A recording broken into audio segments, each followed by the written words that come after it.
গত 17 বছরের ফ্যাসিস্ট আওয়ামী লীগের ক্ষমতায় থাকার ভিত্তিটা ছিল মানুষের ভালোবাসা না, ভোট না, বরং ভীতি।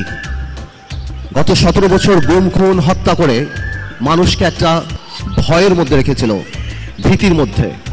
কিন্তু আওয়ামী লীগ উপলব্ধি করেনি যে এই ভীতিটা একটা পর্যায়ে ঘৃণায় রূপান্তরিত হবে এবং এই ঘৃণা রূপান্তরিত হবে গণঅভ্যুত্থানে। আমি আরেকটা কথা সবসময় বলি, জেল থেকে বের হওয়ার পরে বলেছি, আমি বিশ্বাস করি তাই আমি বলি, আমি একটু স্পিরিচুয়ালিটিতে বিশ্বাস করি, ডিভাইননেসে বিশ্বাস করি। একটা মানুষ বা একটা দল, কত বড় একটা রাজনৈতিক দল, কিভাবে বাংলাদেশের মানুষের মনের মধ্য থেকে উঠে গেল, কেমন ভাবে এত বড় একটা ঘৃণার পাত্র হিসাবে পরিণত হলো যে আজকে শুধুমাত্র সামাজিকভাবে বাংলাদেশি ইতিহাসে কোনো রাজনৈতিক দলের এমন পতন হয়নি। তার মানে কি পরিমাণ অপরাধ না করে থাকলে, কি পরিমাণ আমানত খেয়ানত না করে থাকলে একটা রাজনৈতিক দল যার এত বর্ণাঢ্য ইতিহাস ছিল সে মানুষের মন থেকে যে উঠে গিয়েছে। এমনকি এরশাদ সাহেবেরও পতনের পর 2 দিনের মাথায় আমাদের মনে আছে, আমরা ছোট ছিলাম, মিজান চৌধুরীকে আমি দেখেছিলাম সেই সময় পার্টি অফিস করে দল করতে। আজকে 10 মাস আওয়ামী লীগ একটা মুরগির খোপ পায় নাই যেখানে বের হয়ে বলবে যে আমরা আওয়ামী লীগ। এইটা কোনো রাজনীতি না, এইটা আন্দোলন, এটা আল্লাহ নারাজ হয়ে যায়। আল্লাহ যখন নারাজ হয়ে যায় তখন নাকি জিব্রাইল আলাইহিস সালামকে বলে দেয়, এবং জিব্রাইল আলাইহিস সালাম সকল কায়নাতে মানুষকে বলে দেয় যে আল্লাহ এর প্রতি ঘৃণা এনে দাও। নাহলে আমি আসলেই চিন্তা করি এই থেকে আমাদের শিক্ষা নিতে হবে। কি শিক্ষা নিতে হবে? আগামীতে যদি আল্লাহ তাআলা আমাদেরকে দায়িত্ব দেয়, যাদেরকে এই দায়িত্ব দেবে, আমাদের আওয়ামী লীগের এই বইটা হাতের সামনে রাখতে হবে, যাতে আমরা জীবনে যাই করি আওয়ামী লীগের মতো মানুষের হৃদয় থেকে উঠে না যায়। আওয়ামী লীগ একটা example that how a political party can become a criminal enterprise in a country. একটা রাজনৈতিক দল একটা ক্রিমিনাল এন্টারপ্রাইজে কিভাবে, এবং দেখেন আল্লাহর কি মোহর মারা, ক্ষমা চাওয়া তো দূরের কথা।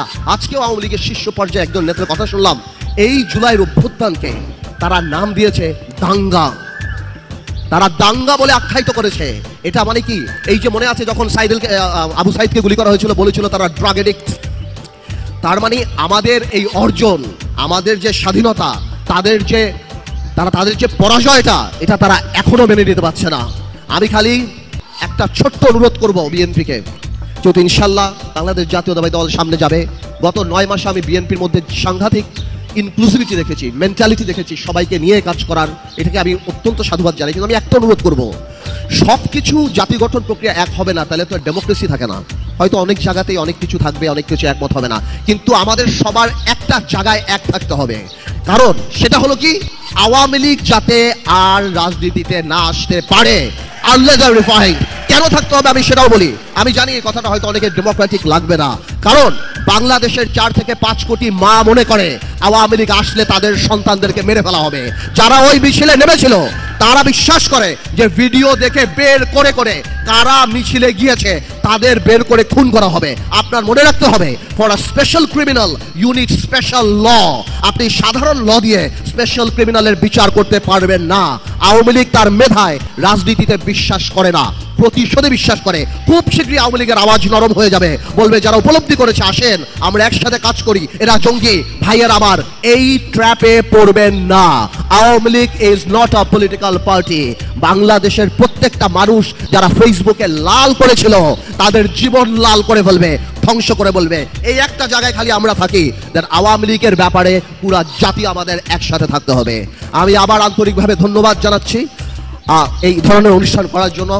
আমরা আন্তরিকভাবে আমরা সারা বাংলাদেশে দোয়া করি যে এই জুলাই অগস্টে যারা আত্মত্যাগ করেছেন, এবং গত 17 বছরে বিএনপি থেকে আরম্ভ করে, জামাত ইসলামী থেকে আরম্ভ করে, অন্যান্য রাজনৈতিক দল থেকে আরম্ভ করে, আমাদের রাজনৈতিক দল বাংলাদেশ জাতীয়তাবাদী থেকে আরম্ভ করে যারা এই জেল খেটেছে, নিহত হচ্ছেন, সবার আত্মার মাগফিরাত কামনা করছি।